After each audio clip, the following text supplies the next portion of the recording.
Hello to anyone who is watching this. I just wanted to have one place where I share my experiences, my reflections from this last week that I spent with my tribe doing the traditional walk of our people. Just because I don't want to have to repeat it again and again and again. And I know I have a lot of amazing, supportive friends and family who want to hear all about it, and so I'll share what I can, and I just want to share it once and have people watch it here, almost like we're having coffee together. So yeah, 60 miles, 10 miles a day.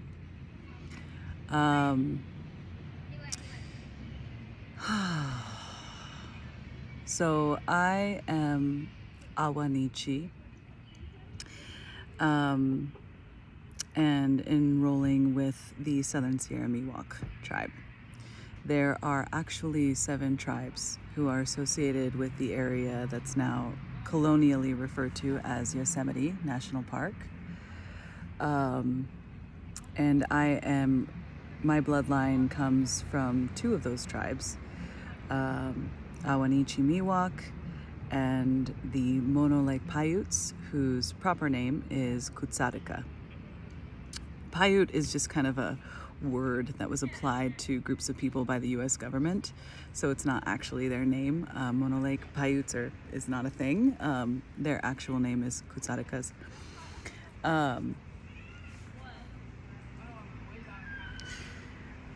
What was interesting about this experience is, in some ways, it's a traditional walk, and it's modeled off of a walk that our ancestors did along a trade route. So we, the Ahwahneechee Miwuk, we interrelated and interacted with the Kootzaduka and Mono Lake, and so each year we would walk. We walk from one end to the other. So Mono Lake is on the easterly side, and this year we started in Mono Lake and then walked all the way into Ahwahneechee, which is the native name for Yosemite.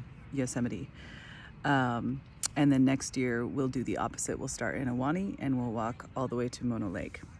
It's about 60 miles, between 50 and 60 miles, 10 miles a day. What was interesting about this walk is usually it's a huge group of people, and folks from any of those 7 tribes are invited to come. It seems pretty clear that not all 7 of the tribes are as active in the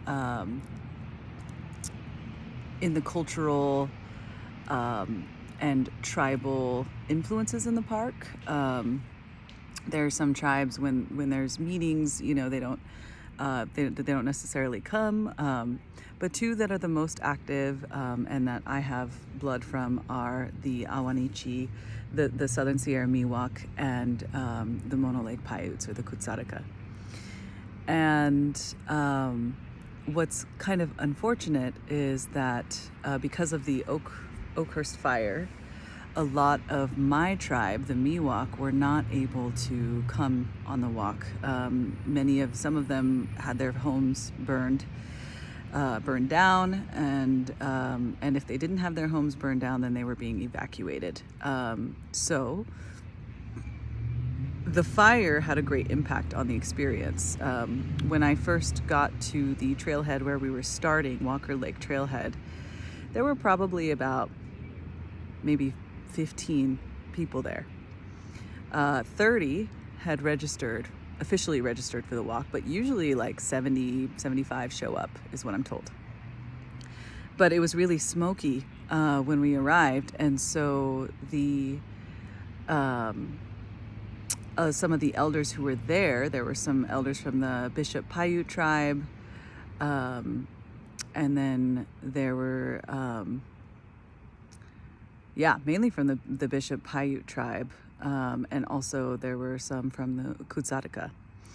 And most of them got alarmed by the smoke and didn't want to hike in the smoke. One of them had asthma, and so pretty much everybody decided they weren't going to go, except for me and two others. My cousin Ursula, who's Miwuk, and then Damon, who is Paiute. And we're all in our 30s. Well, Damon's like 42, but Ursula and I are in our 30s, and we had our various reasons for wanting to do it, and so we decided we were going to do it, just the three of us. So we woke up at so it was interesting because, there was some uncertainty there was fear, some of the elders were kind of like warning us, just being like, kind of putting a little cautionary word for us to not go. But we really, obviously I had driven 9 hours to get there, and it was deeply meaningful for me for a variety of reasons. And, smoke is a reality here in Idaho, and is a reality in our summer. So I wasn't as intimidated by it. Plus I figured we would get up to the top of the mountains, and I was figuring that perhaps the smoke would clear out at the top, or we would climb above it. Which luckily that's exactly what happened. So the next morning we started at 5 or 4:30 in the morning, and we did the first leg of the hike, which is up a place called Bloody Canyon. And we walked by Walker Lake, and it was super mosquito-y. Luckily I knew that there were going to be mosquitoes, so I had prepared, but if you weren't prepared, it would be bad. And in fact, Ursula, who had done the walk 20 years prior, said that as a child she had actually been traumatized by the mosquitoes in that area because they really swarm you. They really do. But it was beautiful, and luckily in the morning, most of the smoke had cleared up, and so we went really slow, and really took our time walking up. There were different fitness levels present, and so we really went slow, took our time, which I enjoy because in hiking, I like to slow down and kind of look at things, and look at plants and rocks and stuff, and so I had lots of time to do that. And when there are elders on the walk, you definitely go slow. So the three of us went up Bloody Canyon, and when we went up, Bloody Canyon leads up to a place called Mono Pass, which is incredibly beautiful. Bloody Canyon itself is full of all this. It's called Bloody Canyon because there's all this red shaly rock that's pretty sharp. I guess back in the day when they would lead horses through it, the horses' legs would get cut by the sharpness of the rocks, and so they would leave trails of blood, Bloody Canyon. And it's quite a steep, it's not crazy. It didn't seem as steep. I was expecting it to be a lot worse than it was, actually, based on what I read in All Trails and stuff. But I think maybe because we were going so slow, it didn't strike me as that horribly bad. And so and we were lucky because the smoke cleared out, and it was also somewhat overcast. So the sun wasn't crazy glaring down on us. And when you go up Bloody Canyon, there's a lake at the bottom called Lower Sardine Lake, and it's this beautiful alpine lake. And because it was just the three of us, and the one male of our group, he kind of stayed behind because there was a tree where his ancestors had a lot of connection, and so he spent some time at that tree.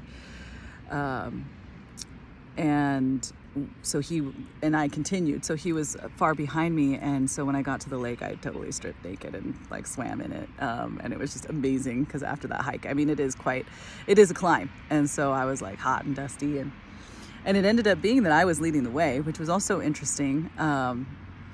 Because classically in outdoor experiences, I often am the person who is following, but the trail was very clear to me, and I ended up leading that particular day. And So then after Lower Sardine Lake, where we had lunch, we went through Mono Pass, which is just beautiful. There were all kinds of plants, flowers, and at the top of the pass there was this lake that was stunning. I was really captured by it. It was small. It's a really small lake, but it was just so picturesque. It looked like something that was like out of the Shire, in Lord of the Rings. Just a super beautiful place. Felt like a strong desire to like be there, hang out there. And later I found out that is actually a sacred lake to our people, and that when we always go by that lake in silence. And so it was interesting to like learn that later and be like, oh wow, I really felt that connection to that place naturally. And there's something there around like knowledge that is in the blood, like things that I didn't have to be told that are felt, and how sometimes that knowledge can come from within. Anyhow, so after we got through the pass, we ended up connecting with two of the Kootzaduka elders, a brother and sister duo, Dean and Trudy. And Dean is highly educated. He's got a degree in botany and fluvial geomorphology. He had to repeat that a couple times for me to remember it.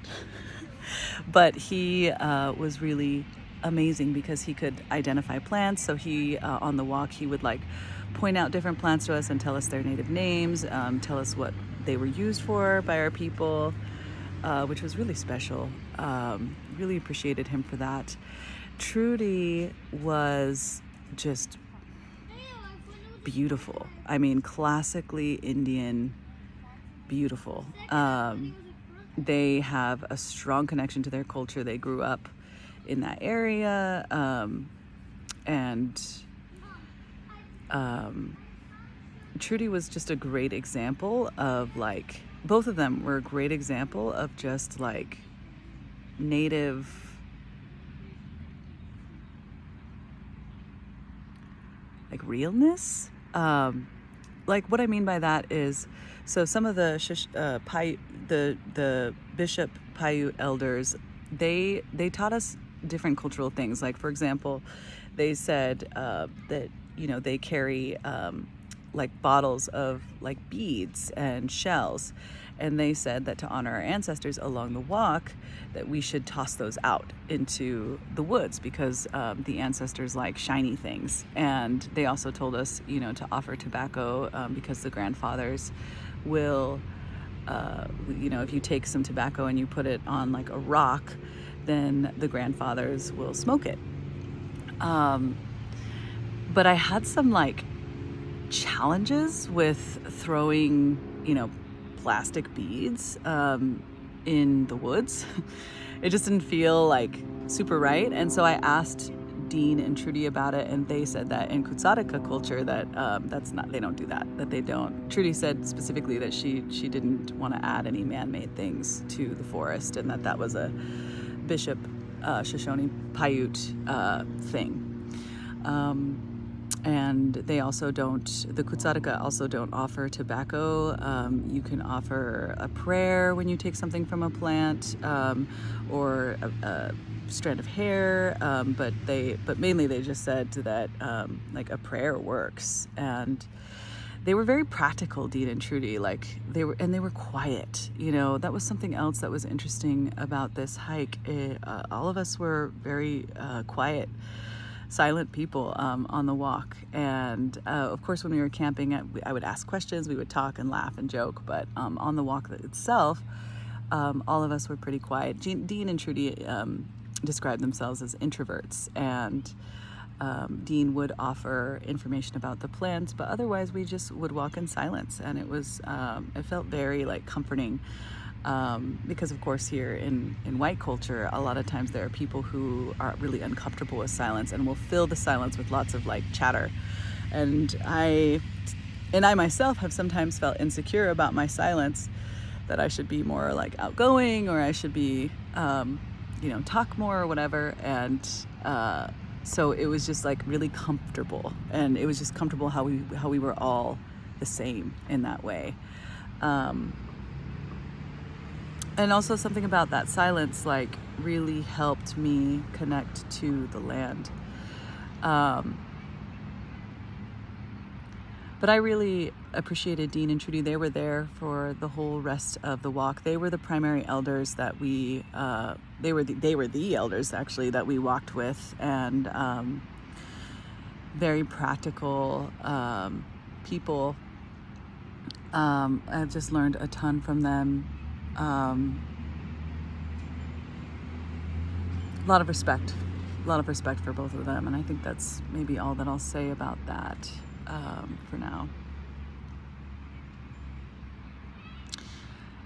Because the traditional walk was not traditional in the sense that there were so few of us, what that opened up was an option for me to really connect to the land. So as I mentioned, we were hiking in silence, and so I was really able to take my time and explore and look at the plants and the insects and the animals. I had been to Yosemite once before in 2016, but I was there for a rock climbing trip, and this was just a very different experience, a completely different part of the park. And I just fell more in love. And that being said, like, the thing about Native heritage is, a lot of white people really romanticize it. And while there is a great deal of gifts and beauty that I gained, along with it comes a shadow. And each of the things that I'm going to share about what I experienced, like, they all have a shadow to them. And I think it's important that white people understand that, because folks who like self-identify as Native or, talk about like, oh, I'm part Cherokee, it's like they want to be a part of the culture, and that's understandable. I think there is a general drive back towards traditional ways and simplicity because modern day culture is so overwhelming. But the thing is, there's a struggle that comes with this heritage. There is real pain and grief and injustice that comes with being a tribal member, and particularly of this area, since Yosemite is such a popularized place and such a money-making place. But just know that that's something I'm going to share too. So the shadow side of the connection to the land is that the land is sick. There's practices that our people used to do where we would maintain the land. So for example, we used to do controlled burns, and there is a tree there. There's a pine tree. It's a lodgepole pine tree, and it grows really fast. And that tree is really all over the place. And so, like, for example, in Tuolumne Meadows, if you go and you look, there's all these like trees growing up in the middle of the meadow. Well, we used to do burns to manage that population. And when you go to the park, there's a lot of just overgrowth because the park won't allow us to do our controlled burns. Now they're starting to a little bit more listen to us because of the fires and all the things, but you can really tell that the land needs some help, and that the current stewards of the land are not doing what they ought to be doing. Further, there's a lot of like dead trees from beetles and fallen trees. So it's interesting because in some ways the park really needs to listen to our people and let us go in there and do these things that we used to do. And that's part of the reason why John Muir is so, there's so much controversy over him, because when he went to the park and he fell in love with the nature and the beauty there, he was quite ignorant in the sense that, like, he thought he romanticized it as this like untouched Eden, this land that was just free of human contact, and he kind of like imagined it in this way. But the thing is, it was never untouched. It was actually carefully maintained by our people long before he ever entered that place. Additionally, one thing I learned in regards to John Muir is he wrote, one of the things that he's getting sort of flack for is that he wrote how because he did he walked that same trail that we walked, and when he got up to Mono Pass, he saw our people, and he wrote in his thing that that our people were really dirty, that we were just dirty, and like that the mud was like caked into our skin for like years, and that we just were filthy. Well, the Kootzaduka elder dean said that if he had applied his same open-minded curiosity that he applied towards the nature elements of the park to our people, then he would have understood that our people used to, in order to deal with the mosquitoes, we would cover ourselves in mud, and the mud is what would prevent us from getting eaten up. And like I said, at the beginning of that trail, Walker Lake, it's like incredibly mosquito-y. There were two sections of that trail that were just like really intense with mosquitoes were always there, but like two areas where they were just like swarming, and our people would cover themselves with mud to protect ourselves from the mosquitoes. And John Muir just wrote in his thing that we were just a dirty, filthy people and wanted us removed because he didn't understand, which happens a lot.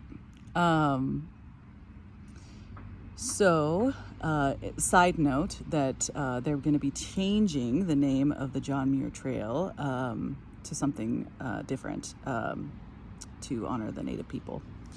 But anyhow, so it was interesting. It was beautiful to connect to that land. I mean, those granite walls, like the streams, that's kind of one piece of the shadow side, is there's this toxic algae bloom in a lot of the streams and lakes. It's a real problem.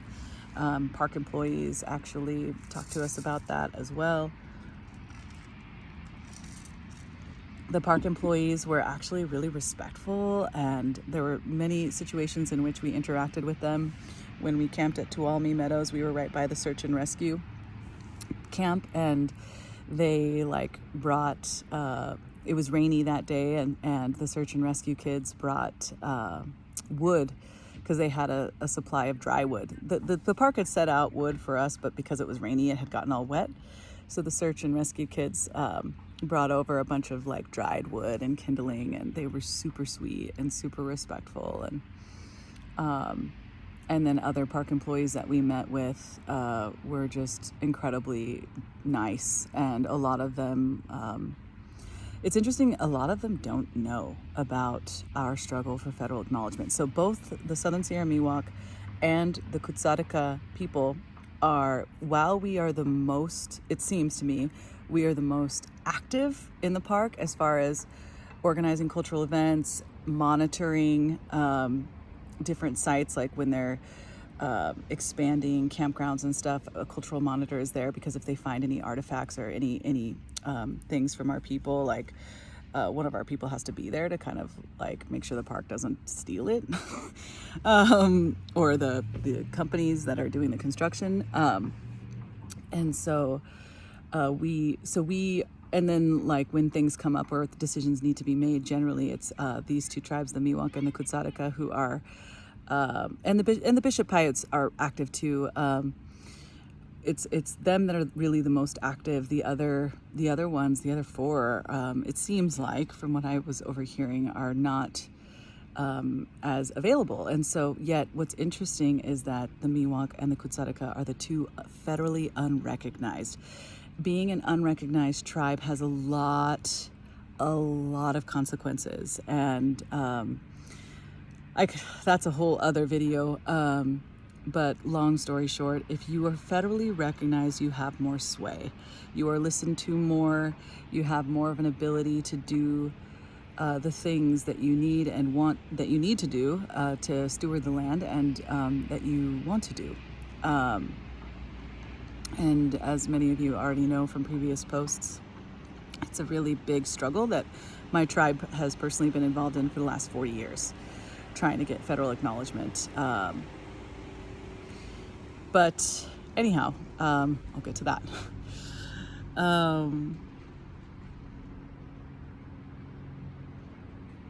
Yeah, the land is beautiful, and the rocks hold memories, and something about being immersed, sleeping under the stars on the ground, learning the native names for the plants, trees.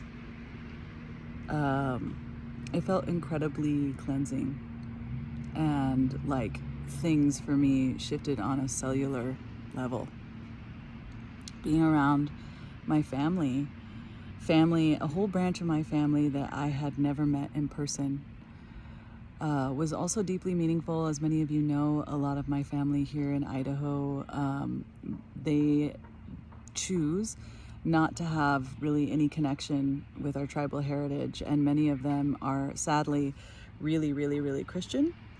And since I am queer, a lot of them don't really have much to do with me anymore, honestly. Even though I grew up with them and was really close to them when I was a child, there's a lot of rejection that's happened in my family due to Christianity.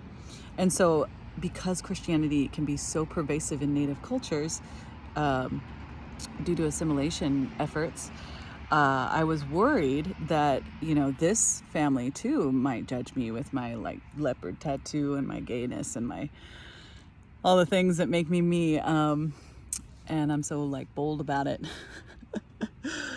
But I have to say, that was not a factor. Everybody was incredibly respectful, because I was walking, and that's something about the walk too that was really meaningful, particularly for so many of my Miwuk family who couldn't make it because of the tragedy of the fire and the deep losses.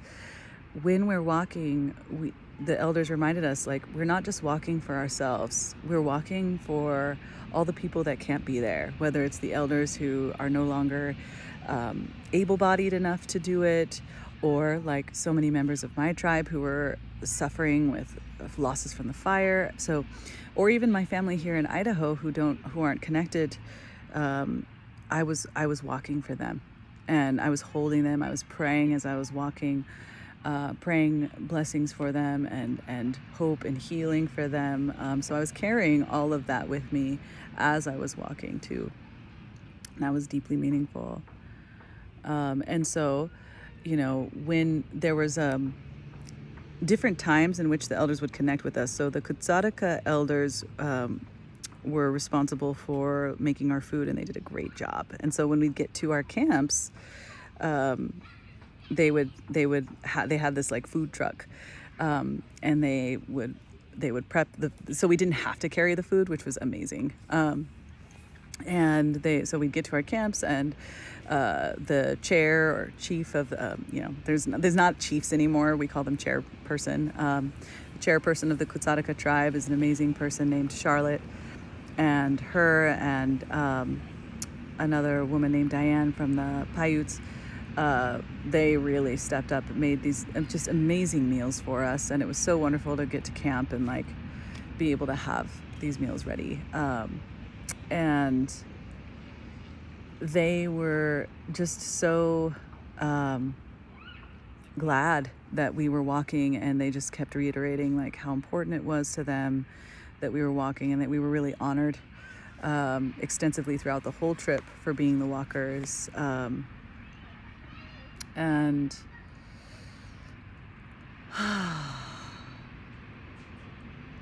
in the middle of the hike, there was a rest day, so we stopped at Denia Lake, and we spent a whole rest day there. And a lot of the elders, like a lot of the people who chose not to do the walk at the beginning because of the smoke, ended up coming for that. And so they came back, and then a few others joined us. So our group swelled to like 20 people on Wednesday for the rest day at Tenaya Lake.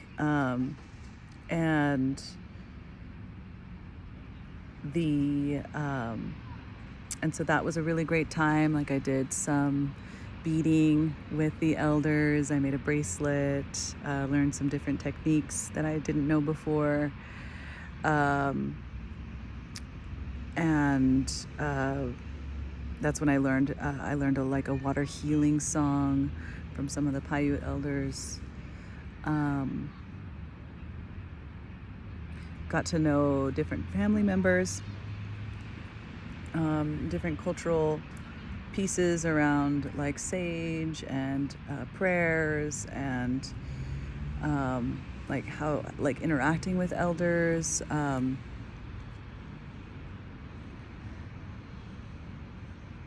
I just felt very enfolded, like I felt very appreciated for walking and respected, and I deeply bonded with the other walkers who I was there with, and Ursula's a cousin that I had just met, and it was really beautiful to do the walk with someone similar to me, just in like age and gender, and her. It was nice to like share those perspectives, because, as I mentioned, our rest day was at Tenaya Lake, and Tenaya Lake has some really dark history associated with it. It's essentially the place where my ancestor, Chief Tenaya, who led a resistance for a long period of time, it's where he was forced to turn himself in, because the Mariposa Battalion had captured his sons, and they told him that he had to turn himself and our people in, or they were going to kill his sons. So he did. He turned himself in, and then they killed his son in front of him anyway, and they did it by stoning him to death at that lake. And so it's interesting, because as a Native person, like, these are things that we hold that like white people don't experience. Like, when we were there were all kinds of tourists, of course, who were there enjoying the lake, and it's beautiful. It's a beautiful place. And these people, I heard like 3 different languages being spoken, and these people are enjoying this beautiful lake. But for me and for Ursula and for our tribal members, we go to that lake, and it has a completely different meaning for us.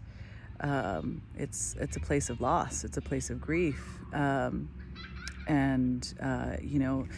The original name of that lake was Miwuk, and it's written in the files of the Mariposa Battalion that when they killed Chief Tenaya's sons, they told him, "Hey, we're gonna name this lake Lake Tenaya now." And Tenaya was like, "Why? We already have a name for it. It's called Miwuk." And they were like, "Well, we're going to name it because this is the place where you lost everything, and the place where you're never going to return to." And so, I used to think that the lake was named in honor of my great-great-great-grandfather, but it actually is not named in his honor, quite the opposite. And so I go there, and I feel that, and it's a very different experience. And just to share that as like a thing to keep in mind, Native people, if they seem like they're not as receptive or maybe not as positive, it's stuff like that we hold. But back to family. So the connection to the family, the acceptance of the family was huge. One thing that really stood out was, so the chairperson of my tribe, the Miwuk, her name's Sandy, and she was just wonderful. Like, really, took me under her wing. She came up at Tenaya Lake, even though she had been exhausted from dealing with all of our tribal members' issues, like with the fire. People in Mariposa donated all this stuff to help from the fire victims, and so she was like getting all that stuff and getting it organized, and she was just like exhausted, but she did make it up to Tenaya Lake during the rest day, and that's where we first met in person. And she was just incredibly warm and kind. She, on the last day, when we got to the Ahwahneechee floor, she honored me by having me say the prayer over our last meal, which meant a lot to me. And then she invited me to stay the night at her house, the night after we finished the walk. So I was able to stay with her. She gave me this necklace. She showed me some old photos, and she took me to the tribal office, where I was able to look in the file folder of my grandpa, who was an enrolled member, and who was the first person who really told me about my heritage and imparted the importance of it. And he's the one who taught me to do beading. And he passed away in 2014. And it was just really cool to see his file. He had, of course, a lot more documentation and paperwork than I was ever able to get on his parents. And what's cool is I was able to name every ancestor between myself and Chief Tenaya, except for Tenaya's children. I didn't know their names, and my grandpa had that in his file, and I actually copied a bunch of the documentation from his file, and I was able to submit. I had already submitted my paperwork, but I did it electronically, and these are Indian people, so they didn't really like have it. So I was able to get I was able to submit again, and I was able to get my card, my the card to get into Yosemite, the pass. We're allowed to have a pass that allows us to get into the park whenever we want, and not pay the fees and stuff. So I was able to get that. I was able to look in my grandpa's file. It was just deeply meaningful, like to see his handwriting, and he had like documentation from like the U.S. Census, and just was able to fill in the gaps from that last connection, that last ancestor whose name I didn't know. So now I do know every single person's name from me to Tenaya, which is just really special. And I'm really grateful that the bloodline is so clear and so strong, because not a lot of people have that. So definitely offering some gratitude for that. Something that really struck me around learning the culture is that really this is my interpretation, but Native spirituality is really a spiritual energetics, kind of like Indian Tantra, honestly, in the sense that Tantra, from my learning, is essentially like a spiritual science around sensing energy and moving energy to different parts of the body for different reasons. Well, in some ways, a lot of the spiritual things that we do, as far as smudging off with the sage, and the different tools that we have to invoke different spaces, it's about energy. The sage is cleansing of the energy.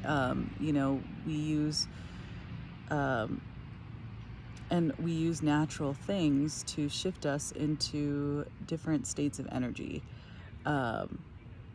And our connection to the land is about sensing the energy between the plants and the animals and the energy within ourselves. This is my interpretation. And so I was really struck by that, just the ability to be connected both to oneself, one's own energy, as well as the energy of the earth, the energy of the land, the energy of the animals, and to use natural things as tools to cultivate different kinds of energy or different states of energy.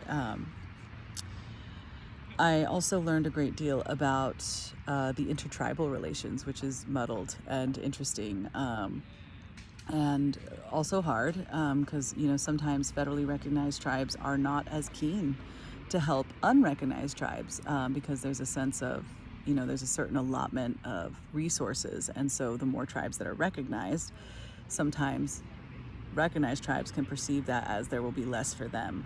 And so there's not as widespread support as I might hope for, in a group of people who have all suffered generational trauma and hardships. The U.S. government has done a great deal to create division. That was very clear. Create division between the tribes and make things hard for decisions to be made, and for people to be in a place of wanting to help each other. That was interesting. Other cultural things that I'll share is that Bigfoot. So it's interesting because many tribes actually have awareness and understanding of the creature, the thing called Bigfoot. In some tribes, they call him Big Brother. But one of the elders shared that in the Pyramid Lake Paiutes, that there's a certain part of the lake that they understand to be a crossing for the Bigfoots, and that they have seen them, and that they are rust colored, and they have seen them with their young, and the young are a different color. And in Kootzaduka culture, Bigfoot's named Paiute, which roughly translates to bone crusher, and that actually Bigfoot is a source of kind of fear, and is told to young ones as like a way of instilling caution. And there was even a story around how like the elders would go and take their medicine bundles up to the top of this cliff for inspection by Paiute, and that they were so terrified that they would keep their eyes closed so they wouldn't see Paiute, and they would come and Paiute would rearrange the medicine bundles in the right way. And of course, because you're so afraid, like you hope, you have a great incentive to arrange your medicine bundles correctly so that, you have less likelihood of dealing with this scary creature. But yeah, it was just really interesting to learn about how many different tribes have experiences of these beings and different understandings of them. But the common thread is that all of them are aware of this being. So I'm kind of a believer now.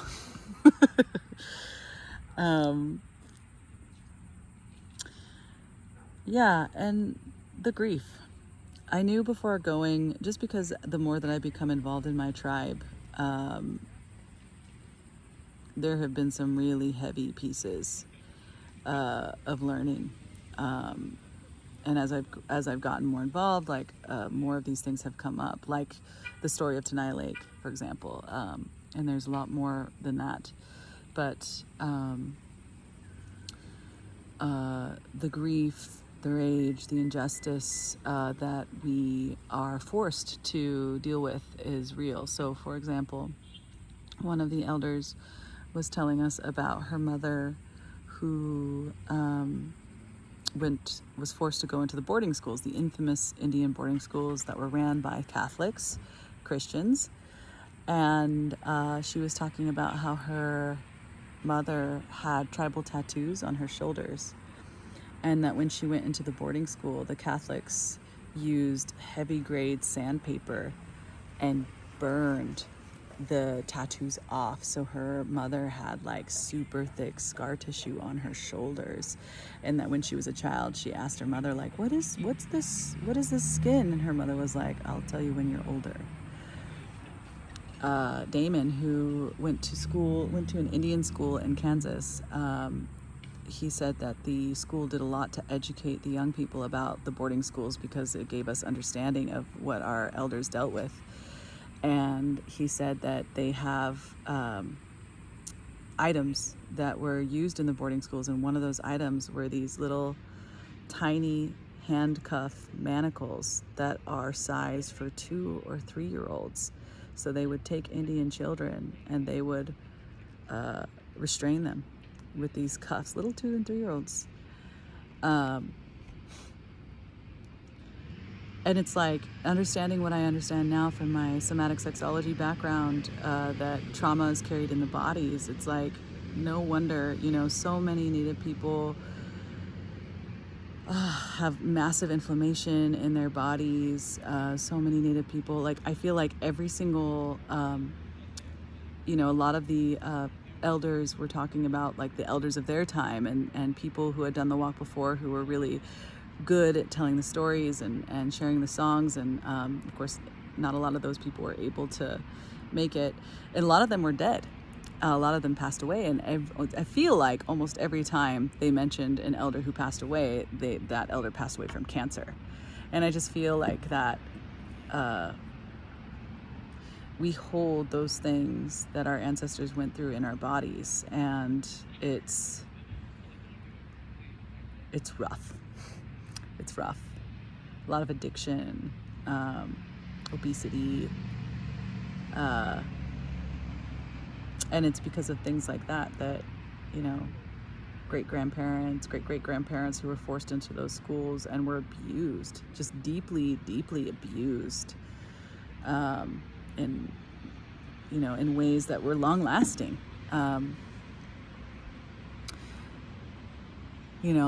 There were some Native people who went into the boarding schools and where you were punished for speaking your mother tongue, and they would like practice their language, at night, hiding under the covers, because if they got discovered, they would get punished. And then there's other Native people who went through those schools and really were impacted and like became Christian and just like refused to teach their grandkids about the heritage. We're more invested in teaching them like etiquette, like girls etiquette, what fork to eat the salad with, and how to say like please and thank you instead of like our old ways, our old songs. And so it was interesting to hear about and to witness like that difference. And there's so much that's been forgotten, and there's been so much that is lost, it seems like, because of just the brutal way in which our people were treated and are being treated. Is also interesting with the rage, the grief, the injustice, like the park, in some ways, like the park really makes a show of acknowledging our people. Like when you go into Ahwahneechee, there's an entire section of it that's like a village, an Indian village. And so it has like structures like what we used to use. There's placards that talk about different plants that were important to us and like have our language on the placards. There's pictures of like my great-great-great-great-grandmother, Totuya, and of course like our baskets that we wove. And but there's no like acknowledgement, there's no education on our tribe's struggle for federal acknowledgement. It's completely ignored. And what's weird, what was a very weird experience for me, is when we came down into the valley to the village, the Indian village, there was a young man there with a long braid and a necklace with seeds and beads, who had a bunch of artifacts from our culture, grinding stones, there was a bow and arrow, there was like an obsidian stones, baskets, and he was instructing a bunch of kids on the proper way of harvesting pine nuts, the traditional food that our people used to eat. But this man was not one of us, he was not of our tribe. And I asked him if he was Native, and he said yes, he was Native from some different tribe from like South California or something. But just take a moment with me to think about how that would feel. I don't know if you have like any heritage in your family, like maybe land or something that your family has owned for a few years, or something like a house or something that was passed down. I don't know if you do, but just imagine if you did, and you went to that house or that land, and there was somebody who wasn't a member of your family sharing the stories of that house, sharing the memories, the stories of the land and how it was used. How weird that is, you know? And he seemed like a little embarrassed. Like he was like, oh, I forgot the walk was happening, you know? And he like very hurriedly, when he realized we were there, like tried to like cleaned all the things up and got out of there. But so it was like, he felt it, but it was just really weird for me, you know? And I was told by other tribal members that like our people used to do that, used to be the ones who shared, but you know, with our lack of federal acknowledgement, a lot of our people are struggling just to make a living, just to keep their heads above water. It's incredibly challenging being an unrecognized tribe. And so we don't have time to go there and like share our history. So instead they have some other like native looking person just come in and fill in and make it look like it's our tribe, you know? And there's so many opportunities in that park for them to educate. Like as we were walking, people would talk to us, and as many opportunities as I could, anybody who talked to me, I told them what we were doing, and I told them about federal acknowledgement. Multiple times I wrote down the website where people can go, because we need people to write letters on our behalf.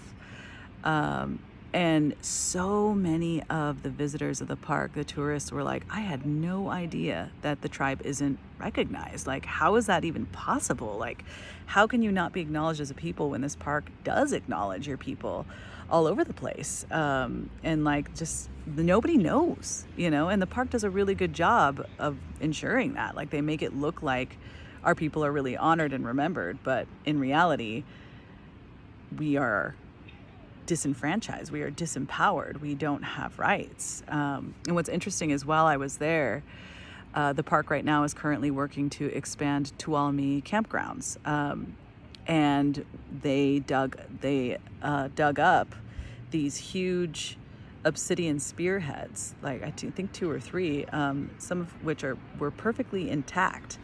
And the company that was doing the construction tried to like keep it on the DL and take those spearheads, but luckily we have cultural monitors whose job it is to hang out around sites like that and make sure that if anything is found, that our people know about it and can make decisions around it. Because here's the thing, it might seem cool to find like Indian artifacts and to keep them, but kind of like in Hawaii with the lava rocks, like, as I said, our way of being is a very spiritual, energetically founded understanding of the world. And so when you find a native artifact, like, it comes with energy. There is an energy to it. And so you can't play finders keepers with native things, because if you take it, spirits come with it. A spiritual energy comes with it, and it can fuck with you, you know, it can really fuck with you. And so it's the wishes of the tribes that, you know, when the park finds things like that, often we want them to put them back into the earth where they found them, and leave them undisturbed.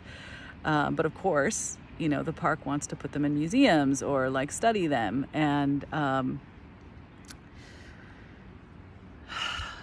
so it's really difficult to get people to understand, you know, especially in this culture where like everything is commodified, and you know, we're so curious about the past, and of course we want to like put that in a museum and have people pay to look at it, but you cannot ignore the energetic piece that comes with it, and it's a form of protection for the white folks that we not allow them to take them, and that we put them back. So yeah, it's interesting. And so while I was there was a whole thing around like, and the cultural monitor member of our tribe, who's an amazing human named Rhonda, she was sharing about her experience in trying to do what was right and trying to prevent the company that was doing the construction from stealing these things. And she said that like the park hired a third-party cultural monitor, and the construction company tried to tell that person that they weren't allowed to come there, and that they like couldn't come back to the site, and that's like not legal at all. And just like how they try to like intimidate and pressure, and yeah. And so it's just hard, because, and yeah, and there's so much more to say there, but just suffice to say that when money is involved, people really just don't want to listen, and just don't get it, And so again, that's something that we have to carry. And on the walk, like, there was a palpable sense of like, yeah, they just don't care. They just don't care.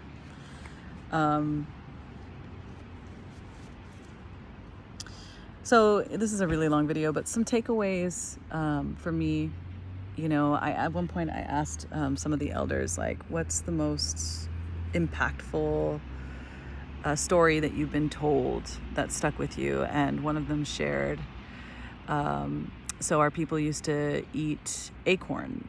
We would like pulverize the acorns and make this mush.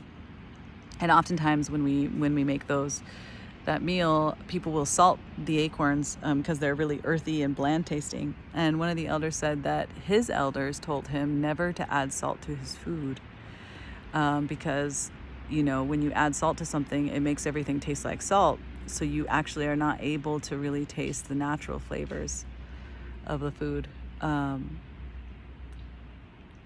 And he said that he always listened to that, and that, in his tribe, he saw elders who did that, and then elders who didn't. And the ones who did lived a really, really long time, a very old age, and were able-bodied all the way up into their old years, versus the ones who didn't listen, got obese and diabetes, and body broke down, and cancer. And so after he told me that, for the rest of the trip, I did that. I didn't add salt to any of the meals, and some of them were very plain. But he was right. I was able to taste the ingredients of the meals more clearly. And so I think that's something, and I think the same goes for sugar, which is just really bad for native bodies, period. And kind of like most people's bodies, but especially ours. And so, like, you all know how I feel about sugar.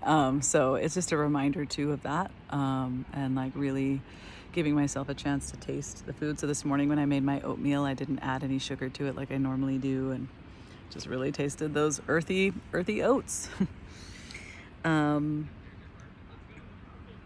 Something else too is like simplicity.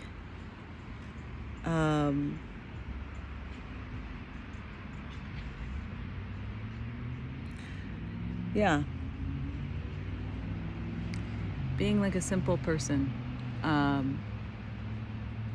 Being quiet, being present, not needing a lot of stuff, not being like performative in our spirituality. Like some of the elders taught us that, like, when, one of the tribal members said that, like, when you take something from a plant, like, you pray in the 4 directions. And one of the other elders was like, yeah, no, like, they, and there's different tribes, so different tribes have different beliefs. I'm not bashing, nobody's bashing anybody else's beliefs, but one thing that one of the tribal members said that I really respect, that the elders, that is, she was like, when you do the 4 direction thing, she's like, a lot of times, like, it's for other people. She's like, when I pray,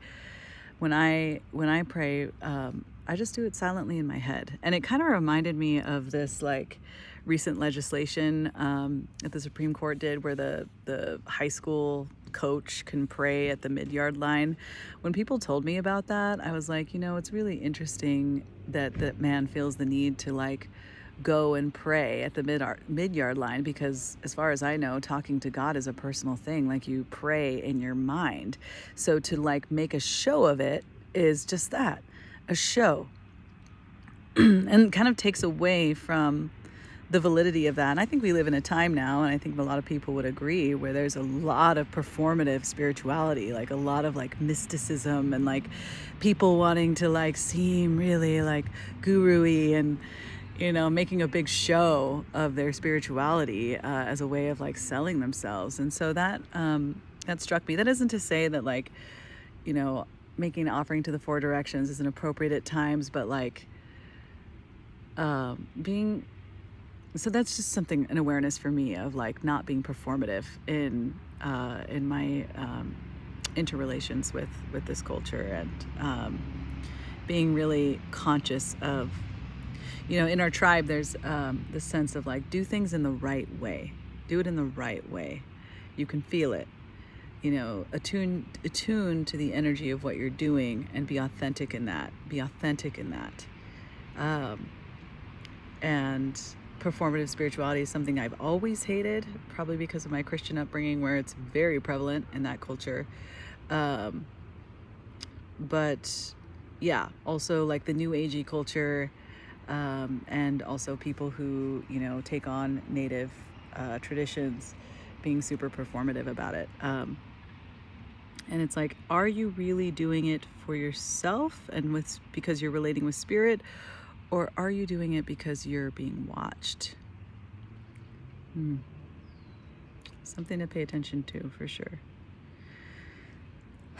This is a really long video. I don't even know if it's going to upload to YouTube. We'll see. But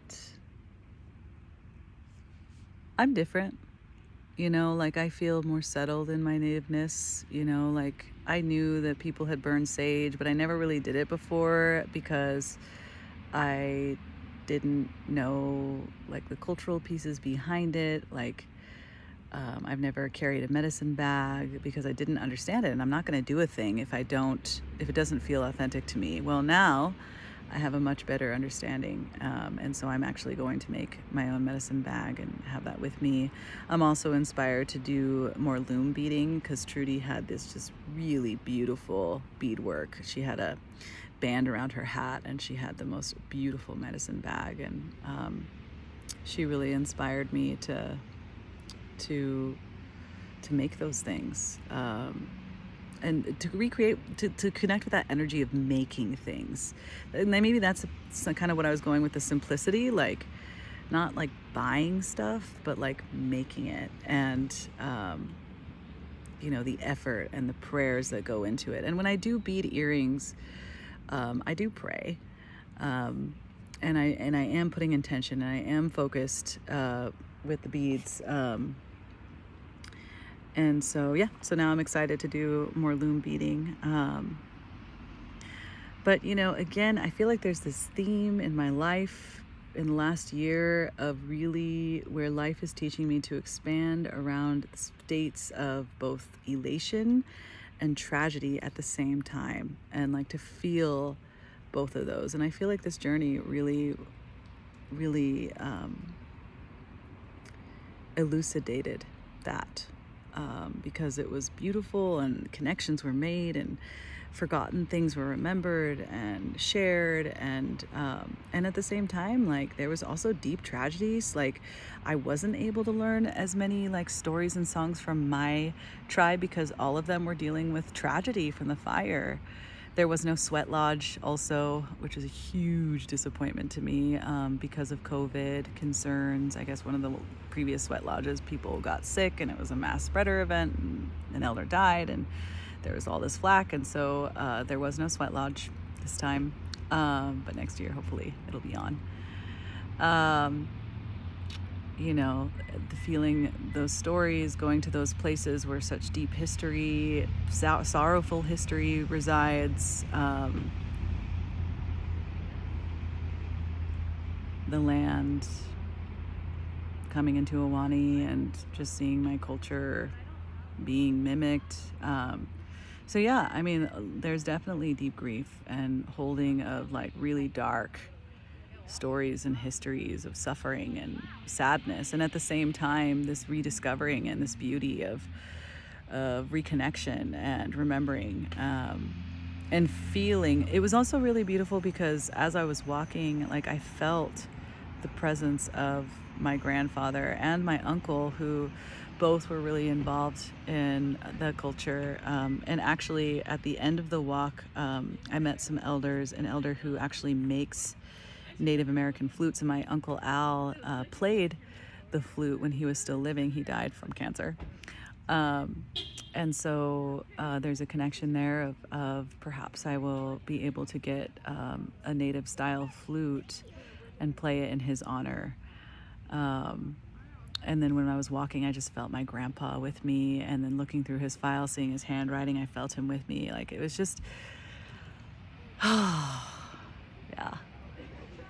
Yeah. So that's, I think that's what I have to say.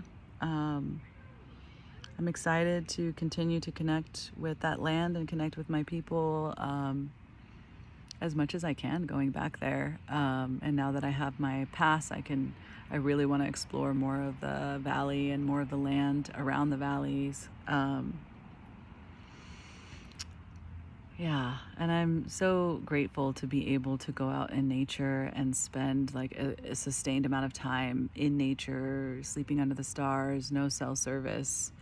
It's deeply cleansing, and I think that's part of why coming back I feel so different. I had a similar kind of feeling when I did the Grand Canyon, and when I rafted the Grand Canyon, it was like 22 days just living in nature, and I felt different after that. But this is, of course, to a different degree because of the culture and the memories, and the bloodline. But yeah, so I think that's all that I have to say for this time, and I'll answer whatever questions. And what I'm going to do is I'm probably going to post a link. So my tribe, as I mentioned a few times, a lot of the Miwuk just had really heavy losses, lost their homes, lost their cars, lost all kinds of things. So I'll probably post a link to a GoFundMe. And I would love and really appreciate if any of you could donate to that fund, even if it's just $5, just because our people are really needing it. So anything that you can do to support would be deeply meaningful for me. So please do. Also, if you haven't written a letter for our bid for federal acknowledgement, please do that. I know it can sometimes be effortful, but we really need allies to step up and to put action behind words. So hopefully we'll see if this video will post.